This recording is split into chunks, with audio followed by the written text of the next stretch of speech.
Bakit sobrang taas lumipad ng mga eroplano? Hindi ba mas malakas sa gasolina? Kabaligtaran ng totoo.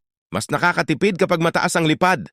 Karamihan sa commercial jets ay nagko-cruise sa 30,000 hanggang 39,000 feet sa ibabang bahagi ng stratosphere. Doon ang hangin ay halos isang katlo lang ng kapal kumpara sa sea level. Mas manipis na hangin ibig sabihin mas kaunting drag, kaya pwedeng bumaba ang fuel consumption ng hanggang 50%. Hindi lang tipid ang benepisyo.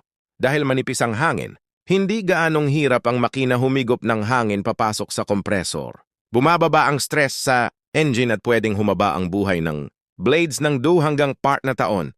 Isa pa, mas makinis ang biyahe sa itaas ng 30,000 feet dahil nasa ibabaw ka na ng karamihan ng storm clouds. Kaya minsan makikita mo ang malalakas na bagyo sa ibaba habang kalmado ang loob ng cabin. At ito pa, halos imposible ang bird strike sa ganitong taas. Karamihan ng ibon ay hindi umaabot ng 10,000 feet. Kaya oo, may dahilan kung bakit kailangang lumipad ng mataas ang eroplano.